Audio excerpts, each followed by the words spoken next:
Ya, apa juga kabar Pak? baik, baik Pak Yusuf, puji Ya, Tuhan, semua puji baik. Tuhan. Ya, luar Ya, biasa. karena kita Terima punya kasih Pak Tuhan Bani yang sudah terbaik. ya, terima kasih Pak Bani sudah hadir di tengah-tengah kita dan suara saya bagus ya didengar ya.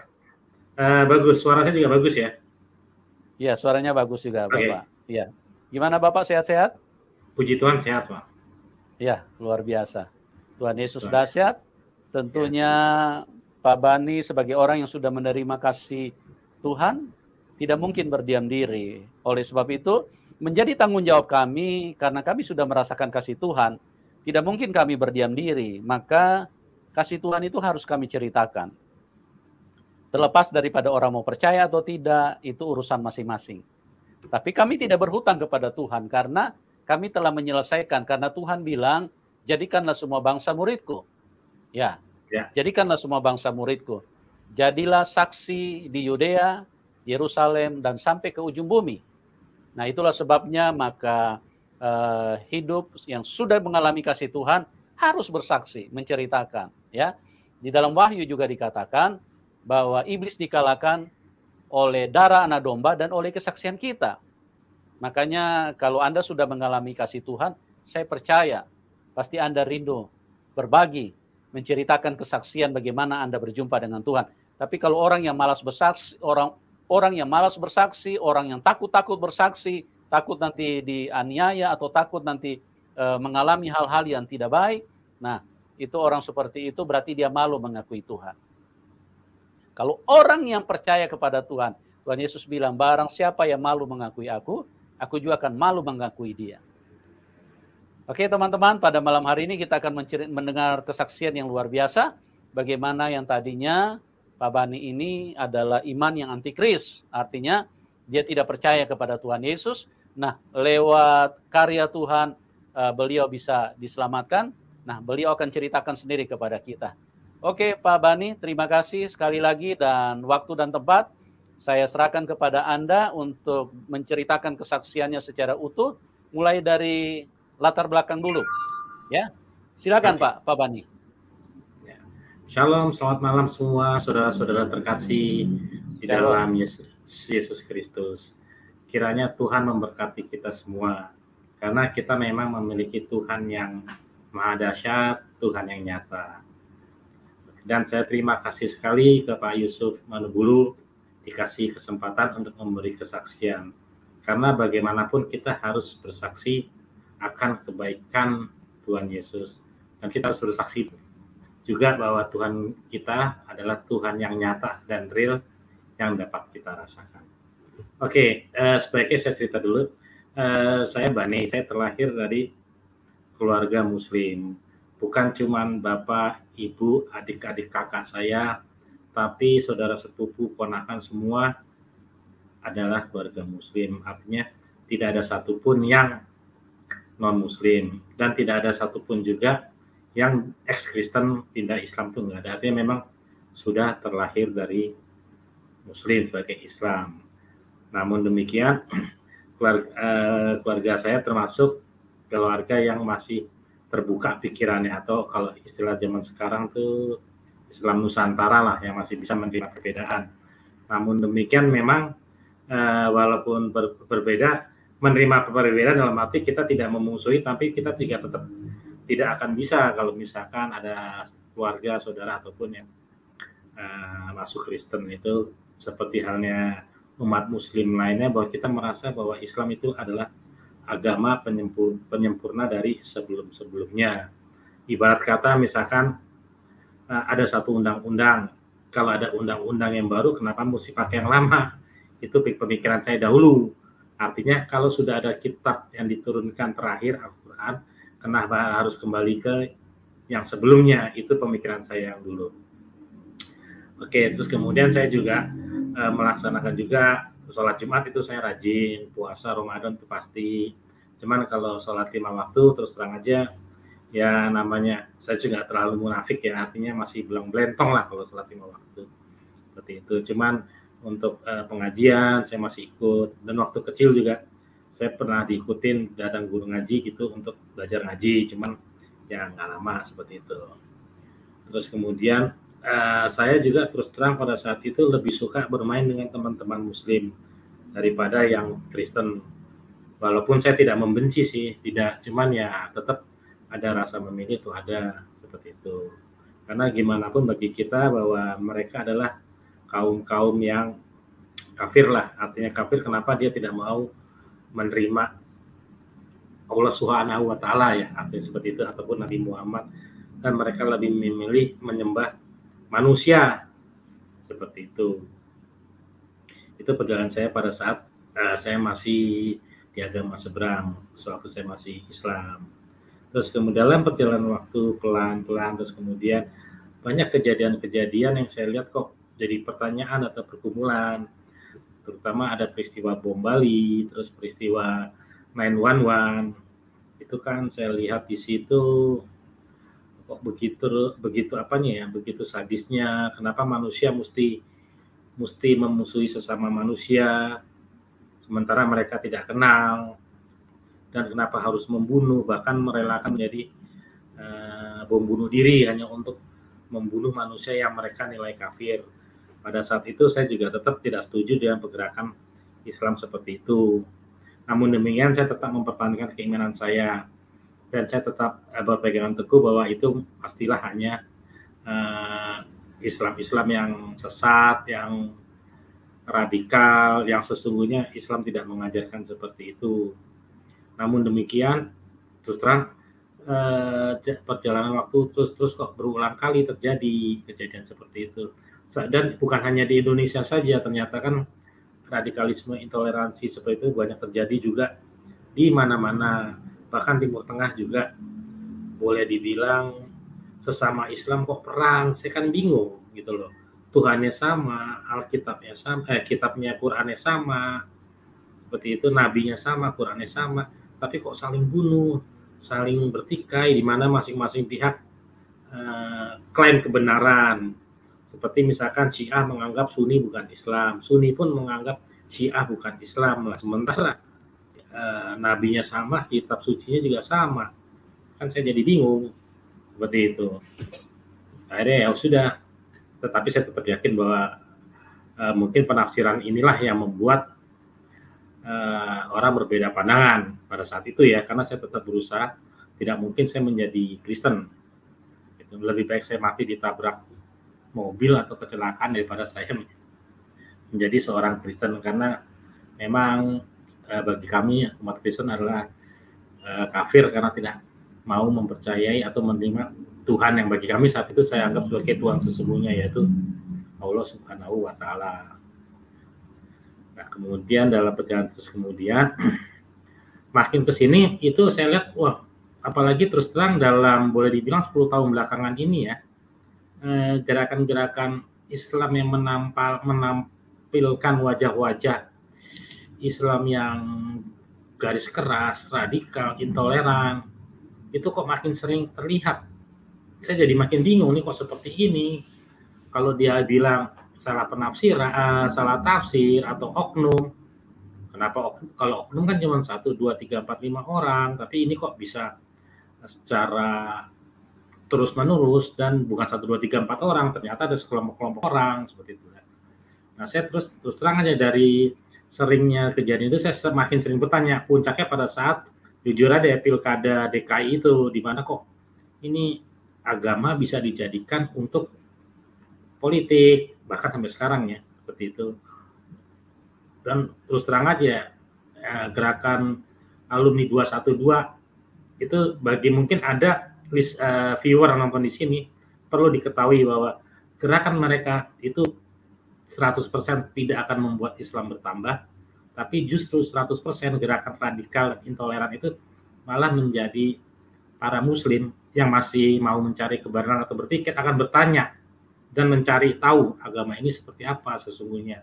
Dan itu terjadi yang pada saya. Jadi untuk para pendukung radikalisme, khalifah, kalian jangan berpikir bahwa gerakan kalian itu akan membuat orang menjadi Islam. Salah. Justru banyak orang akan berpikir ini agama seperti apa, akan jadi banyak bertanya gitu, mencari tahu.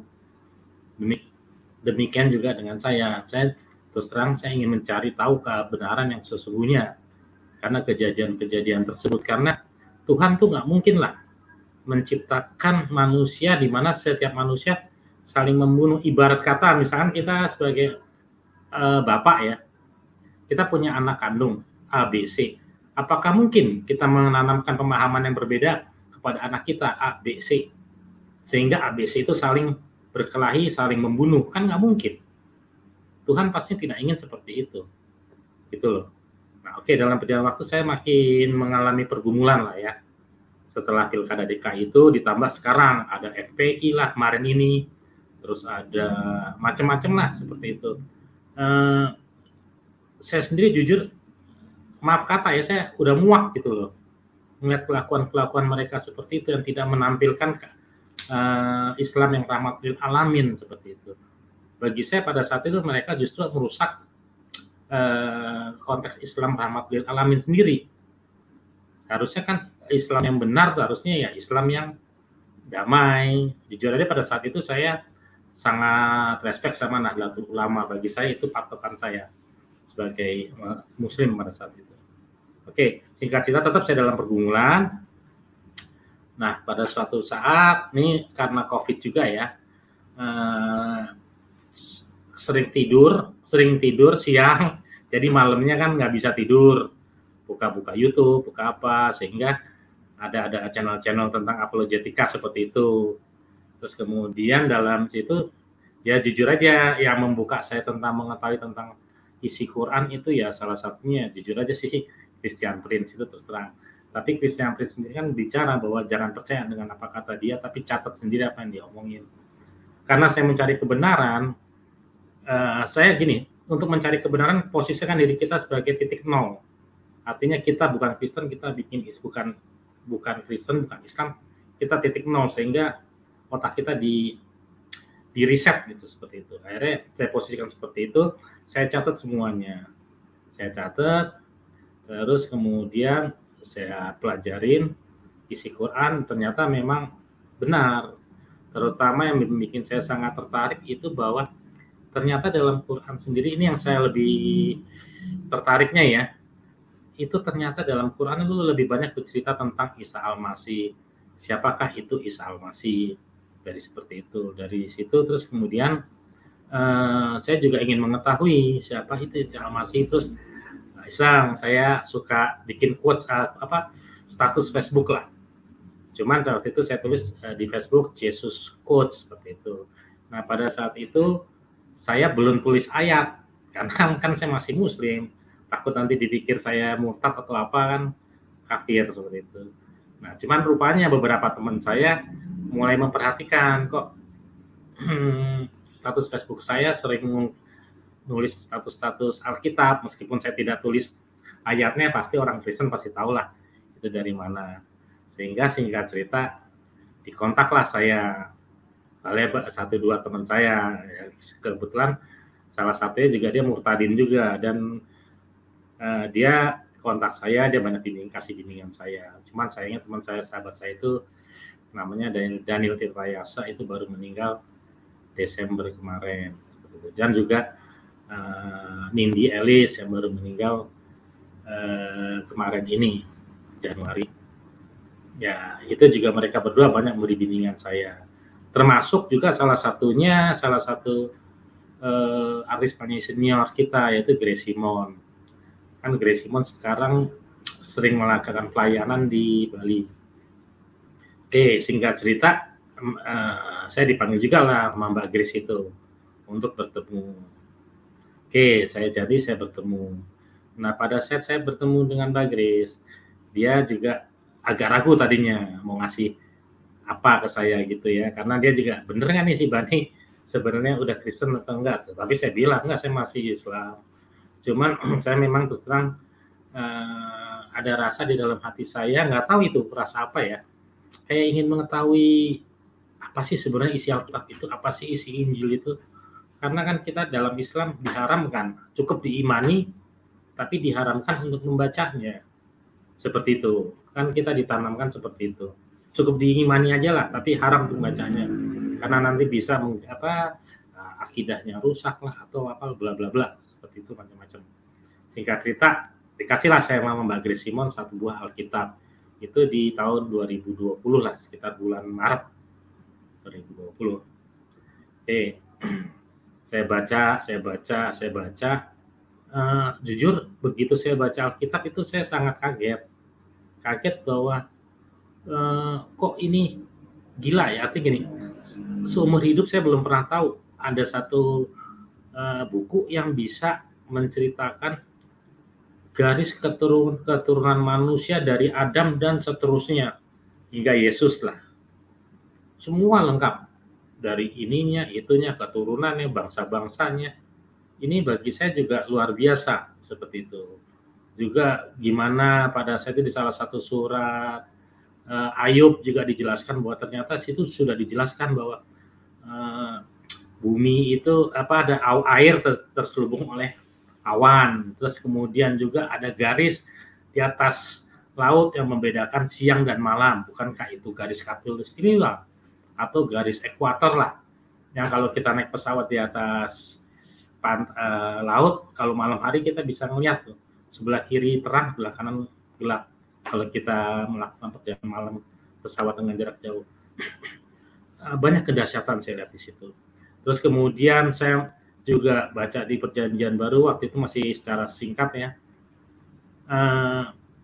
Saya bingung, ini kalau begini nih Yesus atau Nabi Isa Al-Masih atau Nabi Isa lah ya, bukan sekedar nabi seperti itu. Karena apa yang dilakukan itu adalah keilahian dia seperti itu. Keilahian, sifat-sifat ketuhanan dia, mujizat-mujizatnya Tuhan itu ada pada Yesus itu sendiri seperti itu. Namun demikian terus terang saya tetap aja masih agak ragu. Waduh, saya harus tetap Islam atau Kristen nih. Gitu. Oke, saya minta petunjuk kepada Tuhan. Saya dalam hati bilang, Tuhan tolong tunjukkan kemana saya harus ikuti, Al-Quran atau Alkitab. Saya taruh Al-Quran, saya taruh Alkitab. Saya minta, pokoknya saya tidak akan pindah agama kalau tidak ada petunjuk. Gitu. Pastilah, karena kan saya minta petunjuk langsung dari Tuhan, dan bila memang itu Tuhan yang hidup, pasti dia akan berikan petunjuk. Kecuali kalau itu Tuhan imajinasi ya, pasti dia akan kasih petunjuk. Kemudian satu malam tidak dikasih petunjuk, baik di Alkitab ataupun di Al-Quran. Malam kedua tidak juga dikasih petunjuk. Malam ketiga belum juga kasih petunjuk. Ya udahlah, sambil menunggu kapan Tuhan kasih petunjuk, saya tetap baca Alkitab. Saya mulai dari perjanjian, saya coba Perjanjian Baru dulu deh, daripada ngacak-ngacak kan nanti nggak ngerti jadinya. Oke, saya baca Perjanjian Baru, tibalah saya di Matius 17. Itu judulnya sebenarnya apa ya? Halaman 27. Itu Yesus dimuliakan di atas gunung. Matius 17 pas halaman 27. Oke, saya baca, saya mau pindah halaman berikutnya. Saya kaget, lah kok ini langsung halaman 30. Tapi waktu itu saya pikir, biasalah namanya buku baru, pasti 2829-nya nempel, melengket lah ya. Biasanya kalau kita beli buku baru atau apa kan kadang-kadang nempel, atau kadang-kadang ada yang suka lupa di sobek sehingga masih nempel. Saya tuh halaman saya kertas nih, saya sampai saya gini-giniin lah. Ini sampai hampir robek 27 sampai 30 sampai sorry maaf ya, sampai saya giniin juga. Udah mau robek enggak juga, maksudnya ini mah bukan nempel, ini mah enggak ada, saya bilang gitu. Saya WA Mbak Grace, ini maaf Mbak Grace, ini kok Alkitabnya halaman 28 29 ini enggak ada. Lompat langsung ke 30. Mbak Grace bilang, masa sih? Iya Mbak, mungkin aja nih cacat produksi, karena dari 10.000 produk biasanya cacat produksi 1% pasti ada kan. Gitu. Saya pikir itu cacat produksi ya, nanti saya gantikan lah. Nggak selang lama saya tutup komunikasi by WA. Udah, saya baca aja lah halaman 28 29 nanti aja kalau udah diganti. Udah dikasih yang baru. Tapi yang terjadi kemudian begitu saya halaman 27 saya balik ini langsung halaman 28 loh.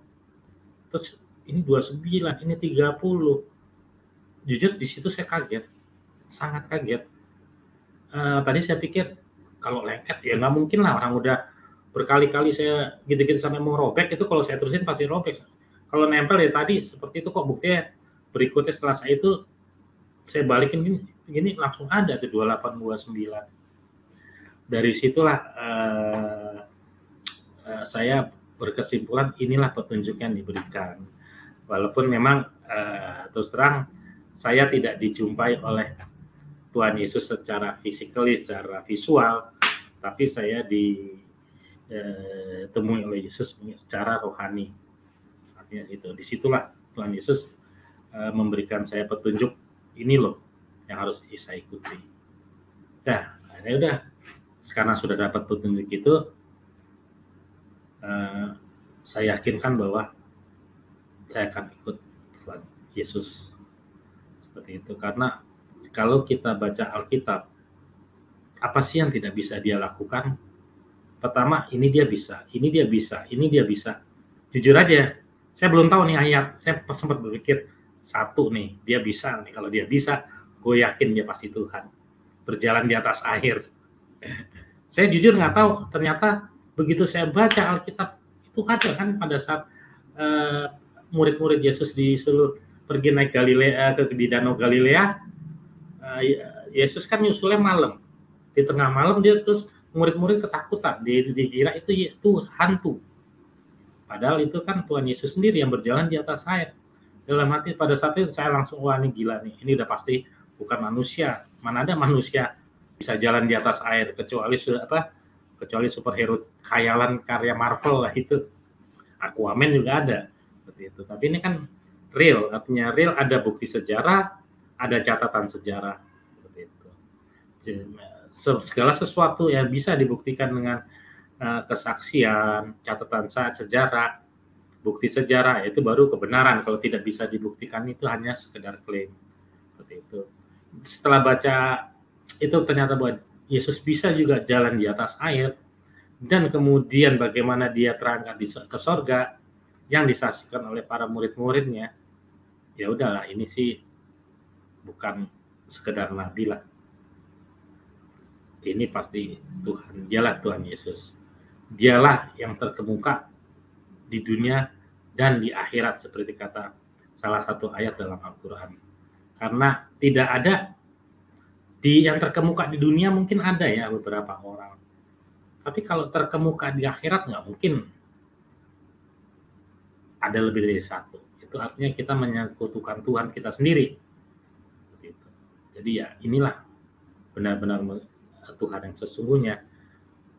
Dialah yang terkemuka di dunia dan ya di akhirat. Dan ternyata sifat-sifat keilahian Tuhan Yesus itu ada dalam Alkitab, yang sebagai Muslim kita tidak pernah ketahui karena kita memang diharamkan untuk membaca Alkitab. Namun demikian, bila kita baca Alkitab dan kita memposisikan diri kita, anggaplah kita ingin mencari kebenaran. Karena gimana pun kalau kita udah yakin itu satu kebenaran, mau baca apapun juga nggak akan mengaruh gitu. Seperti itu. Ya, saya yakin. Terus singkat cerita, dalam waktu kemudian tibalah saya diketemukan dengan Pak Saifuddin Ibrahim. Singkat cerita, dalam perjalanan akhirnya saya dibaptislah oleh Pak Saifuddin Ibrahim sama Pak Pendeta juga, dua-duanya mantan Muslim nih, Iksan Palopo. Itu di sekitar bulan Juni 2020. Nah, ini ada yang saya rasakan, gimana ya? Ada satu mujizat yang saya rasakan pada saat dibaptis. Benar, itu satu mujizat yang bisa saya rasakan. Artinya gini, begitu saya ditenggelamkan, begitu mata saya pada dari air dan saya lihat ke langit, itu seperti cahaya gimana ya? Pokoknya beda lah. Pokoknya bukan susah lah. Kalau kita tidak mengalami sendiri susah diceritakan, tapi seakan ada apa ya? Carahan cahaya gitu loh, menerangi wajah saya pada saat saya ditenggelamkan, terus kemudian diangkat, dibaptis. Di situ saya melihat seperti ada apa ya, cahaya fokus terang banget ke wajah saya di situ. Sangat di situ yang saya rasakan,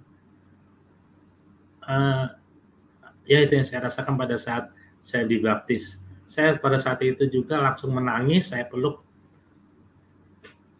Pak Saiful Ibrahim dan juga Pak Ihsan Polopo. Karena gimana ya, saya merasa menangis karena Tuhan itu telah menyelamatkan saya gitu loh. Sehingga dengan baptisan itu saya merasa bahwa Tuhan telah membawa saya ke hidup yang baru.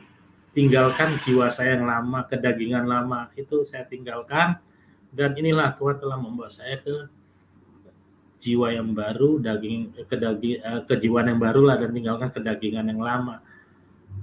Itu saya nangis pada saat saya dibaptis itu, nangis sesungguhnya sampai mulut gitulah, nangis karena nggak bisa nahan apa yang saya rasakan pada saat itu. Memang ada perasaan dahsyat lah seperti itu. Oke, terus kemudian setelah dibaptis itu, nah singkat memang sih terus terang dalam perjalanan saya memang sempat takut karena sebagai Muslim ada hadisnya bahwa pindah agama itu dibunuh, kasaran seperti itu. Adalah beberapa hadis-hadisnya, meskipun di situnya sih hadisnya sahih, tapi orang mungkin ada yang bilang itu doif atau apa. Ya enggak lah, itu ada hadis sahihnya dalam hadis itu. Nah saya juga takut ya, meskipun saya yakin kalau keluarga saya sih bukan tipe seperti itu. Cuman saya menjaga perasaan keluarga, sehingga dalam perjalanan waktu, ya puji Tuhan kalau dari sisi keluarga saya sih, yang keluarga kandung ya, itu nggak masalah, karena bagi mereka saya udah dewasa, tanggung jawab kepada saya. Cuman ya dia bilang merasa kecewa aja gitu. Ya saya sih hanya diem aja untuk sementara waktu, karena saya pikir yang penting kita saling menghargai lah gitu.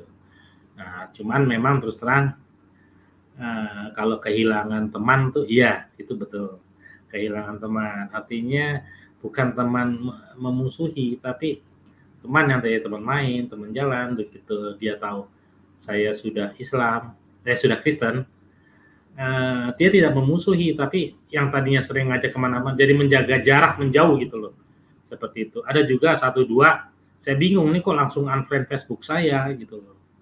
Oh rupanya dia tidak senang saya pindah agama. Setelah saya tahu gitu loh, langsung saya unfriend. Saya di unfriend oleh mereka, beberapa teman saya. Tapi ya saya pikir dialah yang penting saya tidak kehilangan jalan keselamatan yang sudah saya temukan.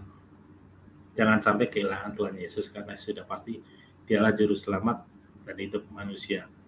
Walaupun banyak orang bilang kenapa manusia kok disembah, ya saya ketawa saja, karena mungkin mereka tidak mengerti konsep Trinitas. Sekarang konsep Trinitas kan konsepnya ibarat seperti matahari, sinar, dan panas. Kalau sinarnya ke bumi itu bisa berubah manusia, seandainya nih, terus kita tanya kepada sinar itu, apakah engkau dan matahari jadi satu atau kau beda? Pasti sinar itu akan menjawab saya dan matahari adalah satu. Analogi seperti itulah. Tapi itu dalam hati saya, memang kalian tidak akan mengerti karena kalian tidak pernah mempelajari Alkitab. Jadi hanya mengira bahwa kenapa orang Kristen menyembah manusia, yang saya juga berpikiran seperti itu. Tapi setelah saya baca Alkitab itu, dibukakanlah pikiran saya, sehingga saya mengerti siapakah Yesus itu yang sesungguhnya. Oke, tadi sampai di beberapa teman memang itu jaga jarak itu benar sampai sekarang. Tapi bagi saya nggak apa-apa. Dalam perjalanan itu terus kemudian memang ada beberapa lah hal-hal luar biasa yang saya rasakan setelah saya terima Tuhan Yesus. Artinya gini, antara lain, saya sekarang udah penuh damai, rasa sukacita, dan saya lebih bisa lah by proses mengendalikan emosi. Itu pasti. Yang tadinya saya suka nggak sabaran, suka marah-marah, itu lambat laun by proses demi proses sekarang sudah diubah sesuai menjadi kehendaknya. Karena dalam kekristenan kita diajarkan bahwa kasihilah musuhmu, seperti itu kan. dan berdoalah bagi mereka yang mempersekusi kamu, yang membenci kamu. Memang tidak mudah, tapi dengan bimbingan Roh Kudus itu pasti kita bisa kok diubahkan menjadi kehendaknya. Dan itu yang saya alami sekarang. Dan saya juga kalau nulis status Facebook juga sekarang udah berubah total lah. Saya lebih suka memposting ayat-ayat Alkitab sekarang ini ketimbang memaki-maki atau mengkritiki orang yang tidak kita sukai dalam politik. Meskipun memang kita tidak mensukai orang tersebut, tapi sekarang saya sudah tidak pernah lagi memaki-maki di Facebook gitu. Saya pikir ya itu yang nggak tahu kenapa, cuman memang ada dorongan, ada yang berkata dalam hati bahwa nggak perlulah kamu seperti itu. Yang penting beritakan Injil di mana kamu bisa. Saat ini yang saya bisa lakukan memberitakan Injil ya hanya kalau nggak di WA grup ya hanya di Facebook aja, di status. Memang sering tuh seperti itu. Sampai jujur aja Facebook saya itu dimatiin oleh orang atau kenapa, mungkin karena saya terlalu sering nulis status. Tadinya kan saya Islam nggak pernah menulis satu ayat pun atau apa tentang agama, enggak. Saya begitu saya udah terima Yesus, ada keinginan di dalam hati gitu, mendorong untuk terus menulis status di Facebook dengan ayat Alkitab, sehingga saya juga nggak tahu kenapa Facebook saya tiba-tiba dimatiin, nggak bisa saya akses, harus saya buka akun baru, dan ya itulah sampai sekarang juga saya tetap lakukan itu. Terus kemudian memang, nah ini ada kejadian aneh juga pada saya, beberapa mujizat-mujizat Tuhan Yesus itu amat sangat saya rasakan. Itu benar loh, itu nyata. Yang anehnya gini, ada ini sih ya boleh dibilang bercanda atau enggak, TV saya rusak, saya nggak punya uang. Aduh Tuhan, jangan sekarang dong, kalau mau rusak nanti aja, gue lagi nggak punya duit nih.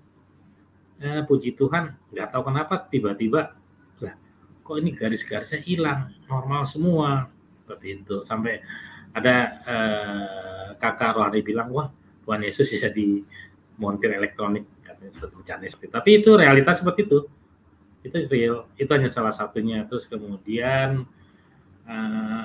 ini ke doa apa ya, Tuhan Yesus tahu kesusahan kita dan dia menjawab kita. Itu gini, saya sudah hampir 4 tahunan mungkin ya tidak bekerja, 4 atau 3 tahun saya tidak bekerja, kehilangan pekerjaan lah katanya gitu ya, karena terlalu aktif sempat jadi aktif di dunia relawan, mungkin aktif di sana. Saya tidak fokus di pekerjaan, akhirnya saya tidak bekerja lagi karena umur juga sih mungkin ya. Saya sudah sampai titik zero tuh, 0. Saya mencoba usaha sana sini tidak berjalan. Sampai saya bingung, Tuhan, saya tidak punya kerjaan, saya tidak punya uang, masa saya hidup hanya dikasih transferan dari adik saya, adik kakak, kan malu, udah tua, jadi beban seperti itu. Saya nggak punya uang, terserahlah Tuhan, kalau ada jalan berikan saya jalan. Nah kemudian ada tiba-tiba saya buka website namanya LinkedIn itu, terus kemudian saya lihat status salah seorang teman bekas kantor saya dulu. Orang ini udah 10 tahunan lebih tidak pernah saya kontak, dan saya pun sebenarnya biasa-biasa aja, bukan cuma teman kantor biasa, tapi dia memang anak Tuhan juga, anak Tuhan ya. Oke, saya lihat, wah dia nih kayaknya udah lumayan sukses nih, karena udah 10 tahun lebih saya nggak pernah ketemu, nggak pernah kontak. Kemudian saya coba inbox, saya message, minta nomor teleponnya, saya WA. Saya ngomong terus terang, boleh ada kerjaan nggak di tempatmu? Saya ngomong gitu. Puji Tuhan, langsung dijawab, oh bisa kalau mau, itu kebetulan gue butuh nih orang buat di Jakarta. Seperti itu. Ya udah, nanti saya ke Bandung, kebetulan teman saya itu kan tinggal di Bandung. Saya ke Bandung deh. Kita bicara di Bandung. Oh nggak usah, saya aja yang ke Jakarta, dia sendiri yang ke Jakarta. Ya udahlah, kita janjian, ketemuan lah kita di Puri Indah Mall. Memang kalau Tuhan itu kalau membantu kita dahsyat, amat sangat dahsyat. Artinya apa? Nggak pernah ada dalam cerita, meskipun itu teman ya, ketemu langsung kerja. Wah gila, ini ketemu ya udah apa nih, minggu depan gini, minggu depan ke Bandung ambil suratnya, udah saya langsung diterima, nggak usah nunggu bulan depan. Aduh, itulah salah satu memang Tuhan kita, Tuhan yang nyata, dia bisa mendengarkan apa yang kita rasakan dan apa yang menjadi kesulitan kita. Seperti itu, puji Tuhan akhirnya saya diterima dan dipersilakan untuk bekerja sama dia hingga saat ini. Seperti itu, meskipun ya saya masih dalam proses untuk adaptasi juga, masih mencoba untuk bangkit kembali lah. Seperti itu. Itu baru salah satu. Terus kemudian yang sangat dahsyat juga pada saat Juni kemarin itu kan ada COVID varian Delta tuh. Hampir setiap hari lah kalau nggak di WhatsApp group atau di Facebook, innalillahi, rest in peace. Wah, ngeri sekali kan. Teman saya pun juga udah ada 3 atau 5 orang itu meninggal karena varian Delta. Kemudian ternyata pertama adik saya kena sama suaminya kena. Terus kemudian adik sama suaminya, adik sama suami sama adik ipar saya itu cukup parah sampai kena pakai oksigen. Cuman karena rumah sakit penuh dirawat di rumah. Nah, terus saya juga kan tinggal cuma berdua saat ini dengan bapak saya yang udah usia 86 tahun pada tahun kemarin 86 dan dengan banyak penyakit komorbid. Oke, nah rupanya adik saya kan takut kalau bapak saya kena. Akhirnya disuruh PCR test juga sama saya sekalian. Itu saya kena PCR test, dites ternyata hasilnya kaget memang positif COVID varian Delta tuh. Terus dokternya bilang nih bapak kamu sebaiknya kamu bawa aja untuk tes lab yang lebih detail karena komorbidnya banyak. Harus kata dia. Tapi entah kenapa ada suara dalam hati saya, tenang aja dulu. Akhirnya karena ada suara itu ya saya tidak lakukan itu terus terang aja. Meskipun sebenarnya kalau kata dokter, kalau nggak dilakuin ya bapak kamu udah umur 86 tahun kena COVID, terus ada jantung, ada macam-macam lah penyakitan orang tua ya, darah tinggi. Biasanya kan pasti berakhir biasanya kalau udah seperti itu. Tapi yang saya lakukan pada saat itu terus terang aja saya berdoa nih Bang. Saya minta Tuhan agar tutup bungkus saya dengan darah-Mu yang kudus dan juga Tuhan melindungi bapak saya, adik saya dan adik ipar saya Tuhan dari serangan COVID-19 virus Delta ini. Karena saya percayakan penuh semuanya kepadamu karena hanya Engkaulah Tuhan sebagai dokter yang sesungguhnya di mana manusia tidak mampu berbuat untuk menyembuhkan dan berlindung, namun Tuhan pasti bisa. Apapun yang terjadi saya percayakan ini semua sepenuhnya kepadamu Tuhan. Karena saya yakin there is power in the name of Jesus. Hanya itu. There is power in the name of Jesus. Itu aja modal saya. Ya. Menghadapi varian Delta itu. Terus kemudian yang ajaibnya juga entah kenapa adik saya butuh oksigen banyak tuh tabung. Dan di saat itu tabung oksigen kan sulit. Banyak yang jangankan beli, ngantri aja susah gitu loh. Tapi entah kenapa ada orang ngirimin saya tabung oksigen baru berisi dan lengkap. Oh, saya tidak kenal sama orang itu. Asli saya tidak kenal. Orang itu ngirim semua free. Saya pikir bayar. Mungkin ya saya nggak tahu ya orang itu siapa. Yang pasti mungkin aja dia kenalan dari teman saya yang tahu bahwa saya dan keluarga kena COVID. Saya nggak ngerti. Pokoknya saya nggak kenal yang ngasih. Sampai saya juga puji Tuhan Yesus baik sekali. Di saat orang kesulitan itu saya dikasih tabung oksigen gratis baru, lengkap dengan isi dan regulatornya, dan itu langsung saya kasih ke adik saya karena memang lagi butuh. Terus juga kemudian ada yang ngirimin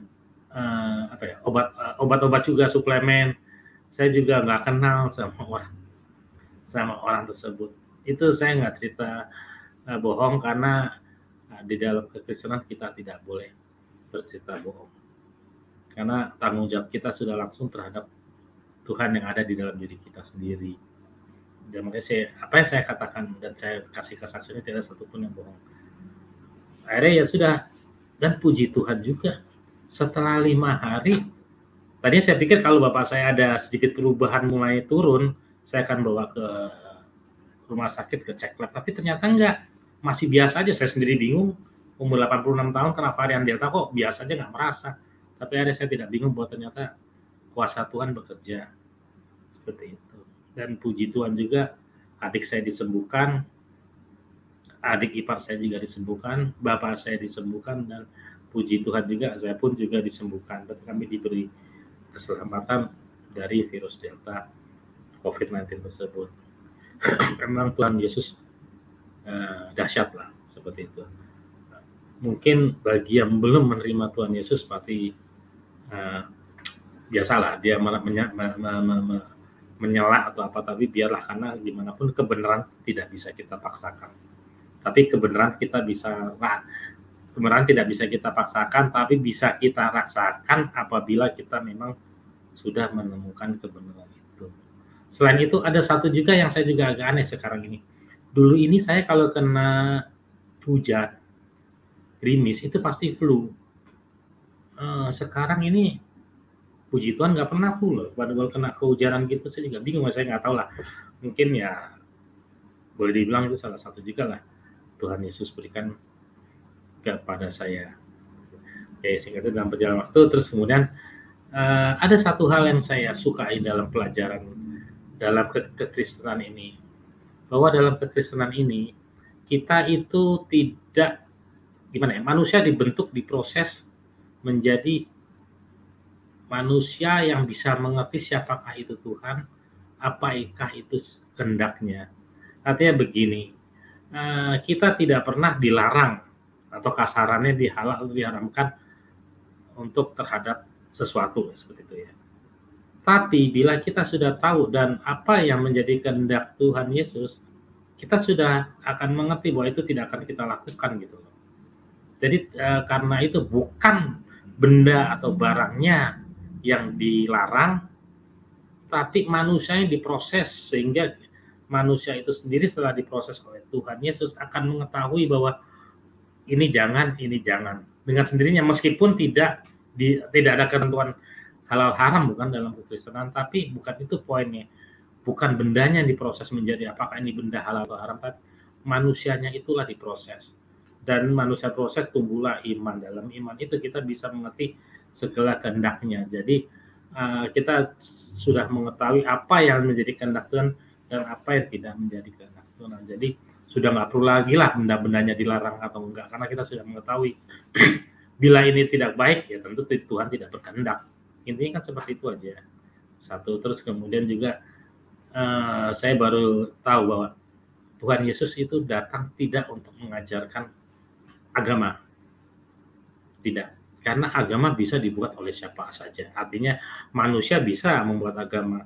Iblis yang bertindak sebagai malaikat terang pun bisa dia membuat agama, sehingga seakan malaikat terang itu seakan menjadi Tuhan, dan Tuhan itu dan dia seakan menciptakan agama. Tapi Tuhan Yesus tidak menciptakan agama. Tuhan Yesus datang hanya untuk menyelamatkan manusia. Bagi mereka yang ingin diselamatkan dan mempercayainya. Hanya ini simple kok pelajaran kekristenan itu, bahwa kekristenan itu bukanlah suatu agama, tapi adalah suatu petunjuk bagi manusia yang ingin diselamatkan oleh Tuhan Yesus. Jadi salah besar bahwa jangan jadikan kekristenan cukup sekedar beragama. Jangan, karena kalau seperti itu apa bedanya kalian dengan manusia-manusia lain yang hanya sekedar beragama? Gitu loh. Tidak cukup kita beragama Kristen selesai, cukup rajin ke gereja, baca Alkitab, selesai. Tidak, bukan seperti itu. Kekristenan bukan suatu agama, tapi adalah suatu ajaran dari Tuhan Yesus agar kita menjadi pelaku firman, sehingga kita dapat hidup, tumbuh, dan berkembang di dalam Yesus Kristus. Seperti itu. Memang saya lihat jujur aja banyak sih orang yang menjadikan kekristenan itu hanya sekedar agama. Mungkin dia pikir ke gereja terus baca Alkitab udah cukup dan percaya Yesus cukup. No, itu cuma nggak cukup. Kita harus jadi pelaku firman-Nya, beritakan Injil, kabar kebaikan. Itu yang harus kita lakukan, dan kita harus menjadi role model bagi manusia-manusia lain seperti itu, sehingga mereka mengetahui bahwa inilah kita anak-anak Tuhan yang memang harus bisa bersikap, berpikiran, dan berkata berbeda dengan manusia-manusia yang belum mengenal Tuhan. Seperti itu. Percayalah bahwa hanya bersama Tuhan Yesus Kristus kita akan diselamatkan. Tidak ada satu nabi pun yang berani menjamin kata-kata itu. Dari Nabi Adam sampai kasarnya sampai Nabi Isa, sampai dalam Islam pun juga semuanya kan boleh bilang insya Allah tidak ada yang bisa menjamin. Namun Yesus berkata, akulah jalan kebenaran dan hidup. Seperti itu. Dari situ janganlah sampai kita melepaskan ataupun meninggalkan jalan kebenaran yang sudah diberikan oleh Tuhan kita Yesus Kristus, karena dialah juru selamat kehidupan kita. Saya rasa sangat rugi dan sangat ya kita sudah misalkan orang sudah hidup terakhir sebagai Kristen, sudah di bawah Kristus, terus kemudian dia lepaskan semua jalan keselamatan itu menjadi jalan yang tidak pasti. Itu kan sama juga mundur menurut saya. Itu karena mungkin mereka kurang mendalami, memahami isi Alkitabnya, atau mungkin juga tidak ada Roh Kudus yang bekerja di dalam dirinya. Seperti itu. Jadi pesan saya kepada semuanya, ya kita harus tetap bertekun hidup bersama Yesus Kristus. Kita akan bisa rasakan bahwa Dia adalah Tuhan yang nyata, Dia Tuhan sungguh yang luar biasa. Mujizatnya pasti kita rasakan, dan jangan pernah ragu bahwa mujizatnya tidak akan nyata. Percaya itu pasti nyata.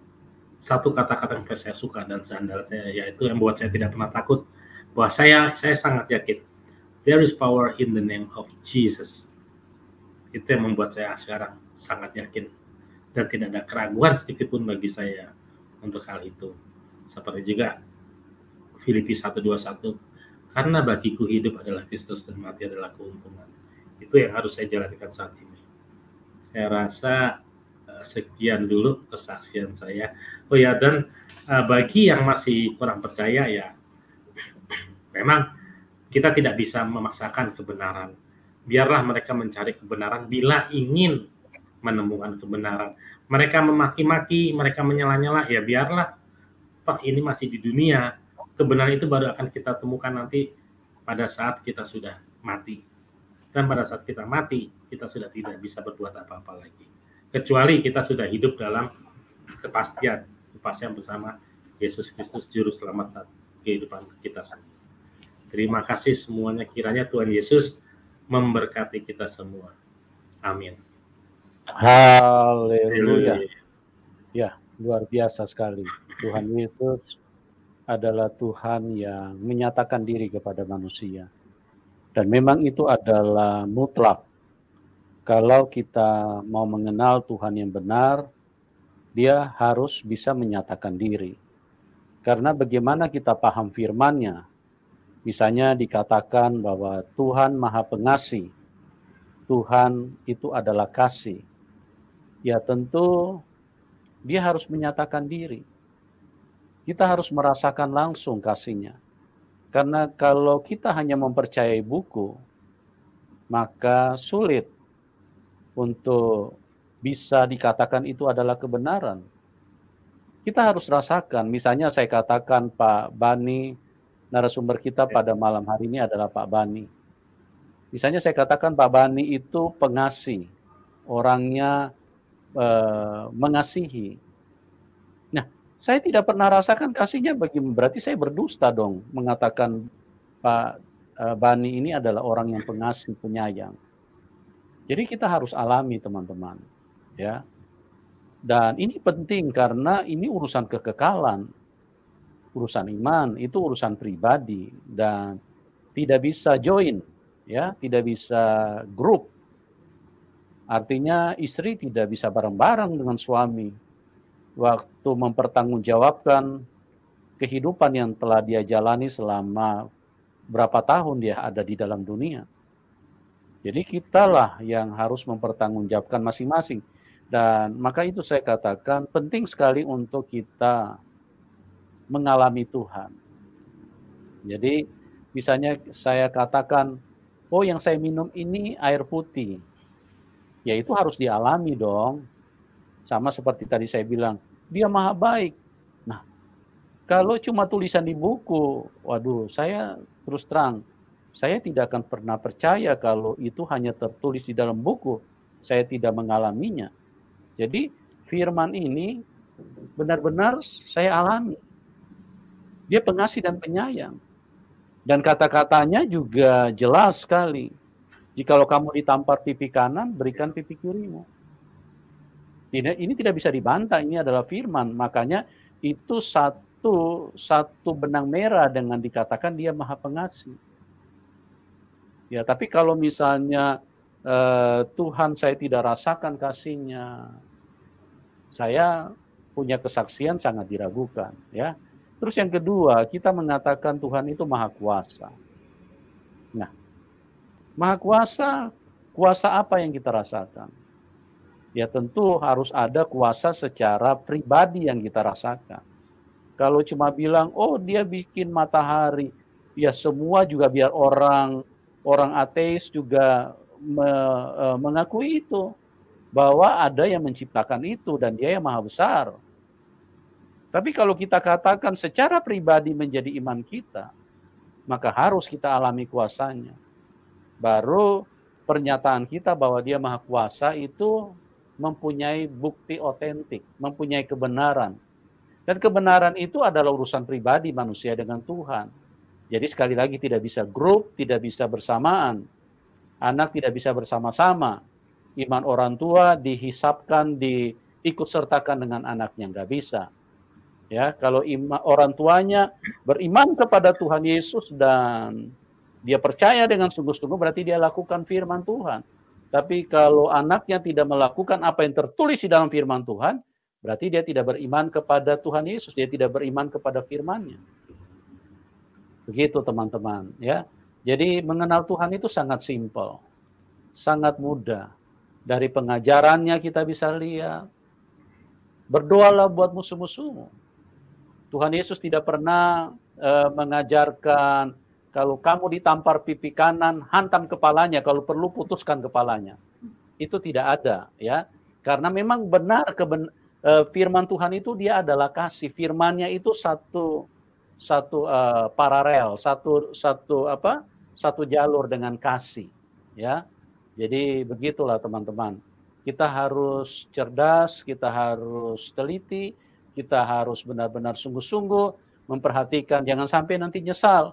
Karena kalau kita sudah mati, tidak ada kesempatan untuk manusia bertobat. Karena ada orang mengatakan, oh kita bisa pindah nanti kalau dari neraka lama-lama siapa tahu nanti dipindahkan ke surga. Tidak bisa. Kalau nanti kita dipindahkan ke surga tidak perlu ada khotbah-khotbah, ya. Tidak perlu ada pengajaran tentang Tuhan. Artinya dari sekarang ini kita sudah harus menata diri. Makanya saya katakan bahwa kematian itu tidak bisa pilihan, tidak bisa kita pilih. Memang itu sudah kemutlakan. Karena ketidaktaatan Adam dan Hawa maka manusia mati. Nah, sekarang kemutlakan juga dikatakan oleh firman kalau kita tidak percaya kepada Tuhan Yesus. Karena begitu besar kasih Allah akan dunia ini sehingga ia mengeruniakan anaknya yang tunggal. Supaya setiap orang yang percaya padanya tidak binasa. Nah, firman yang lain di dalam Kisah 4 ayat 12. Di bawah kolong langit ini tidak ada nama lain yang olehnya manusia bisa diselamatkan. Kecuali di dalam nama Tuhan Yesus Kristus. Pertanyaannya, di bawah kolong langit loh. Anda tinggal di mana saat ini? Kalau Anda bilang tinggal di bawah kolong langit, nah firman ini untuk siapapun yang tinggal di bawah kolong langit ini.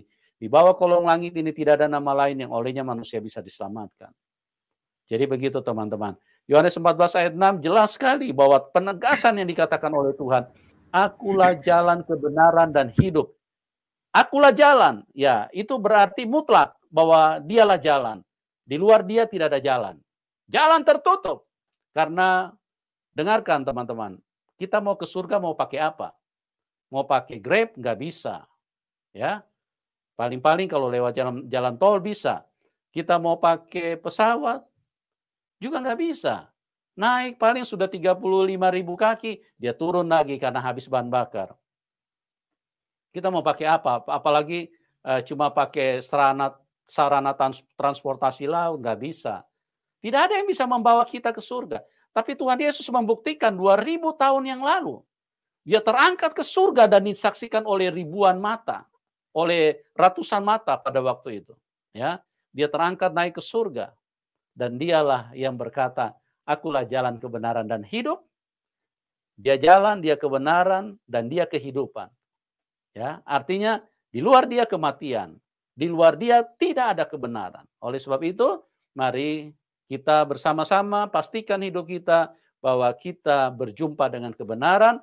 Jangan sampai kita salah alamat. Karena kalau kita sudah mati, tidak ada ampun. Kalau Anda hidup di luar Tuhan Yesus, maka firman Tuhan mengatakan, Injil mengatakan, Anda akan binasa di dalam dosamu. Ya. Tapi kalau Anda percaya kepada Tuhan Yesus, maka kita hanya pindah tempat. Karena Tuhan Yesus sudah bayar kematian itu. Dialah yang tanggung kematian itu.